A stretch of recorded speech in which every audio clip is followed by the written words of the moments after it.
Do you know approximately what percentage of their economy or their GDP is based on asset protection?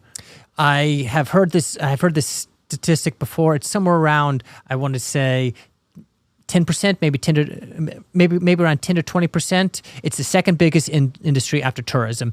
And where tourism got killed during COVID, it became even more important, the offshore trust and banking industry in the Cook Islands.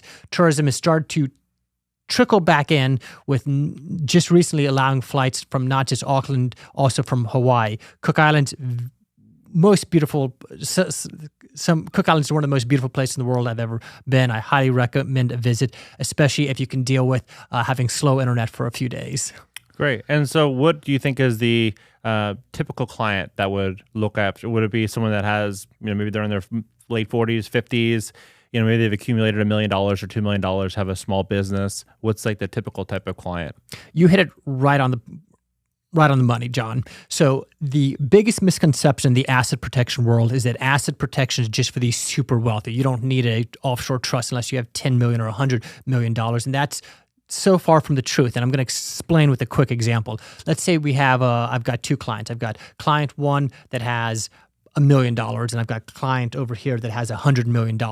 If both of these clients get sued for $5 million, my client with $100 million, I'm going to say, make no settlement offer, hire the best defense attorneys in the world, fight this case as hard as you can, and if they end up getting a judgment against you, quite frankly, $5 million is not going to have much of an impact on your standard of living or quality of life. Now, for the individual with just $1 million, if they get hit with $5 million, I'm going to say, we need to talk settlement, and we need to talk settlement fast, because if they get you with a $5 million judgment, that's going to have devastating effects. The majority of my clients who set up an offshore asset protection trust have between $1 and $10 million in assets. In terms of age, yes, it tends to be clients in their 40s and 50s. Those are the clients who have been working long enough that they've accumulated significant enough assets that it's worthwhile to protect, and they're still actively engaged in business. Clients who get higher in age, though we do have some of those who still have some lingering liability, or quite frankly, they're not the best drivers. They tend to not be as interested in looking to protect their assets. So it's typically 40 to 50-year-olds between $1 and $10 million in assets, and it tends to be very business-minded people. I guess business-minded people tend to make more money, but also business-minded people tend to be better about thinking ahead, protecting themselves. Good things come to those who plan. Right. And so what does that look like? Let's say, for example, they have a home. Let's say the person worth $1 million. They have a home. The home's worth $1 million. They have $200,000 of their liquidity in there. Maybe they have a business that's making 30, 40, 50K a month. Then they have maybe some stocks and gold and silver. Now, what would that plan look like for that type of person? So most any asset can be protected, and there's a different strategy for protecting different types of assets. For something like cash, stocks, bonds, very easy. What you do is you open up an offshore bank account under the trust. Typically, I recommend Switzerland. We do have banking relationships in several different countries. Swiss banks tend to be my favorite because they are very stable. They're very risk adverse. You get very good customer service with them. They are also giving you a large variety of different investment options. So cash, set it up that way.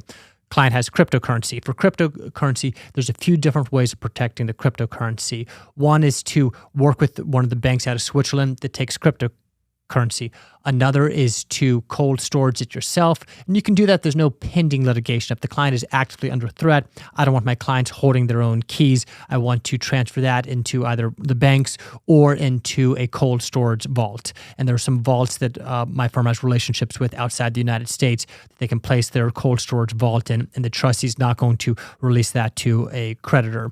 In terms of protecting real estate is a little bit trickier to protect because you can't just pick it up and move it outside of the reach of the U.S. court system. But what you can do with real estate is you can place a lien on it.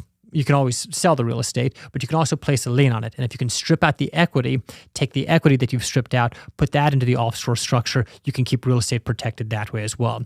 In terms of operating a business or protecting a business, my advice is to run it lean and mean, which means take any excess cash out of the business, drop that into your offshore trust. If the business owns hard assets, form a separate holding company for the hard assets, have your operating company lease those hard assets from the holding company, and then that way, if the operating company gets sued, because there's certain liability that's attached to an operating company that you can't divorce it from. But what you can do is have that operating company operate pretty much empty, so there's nothing for a creditor to take. And when you've eliminated the asset for a creditor to take, you've eliminated any incentive for someone to sue. If you've enjoyed this clip and you'd like to watch the full episode, you can do so on my main YouTube channel by clicking the video here.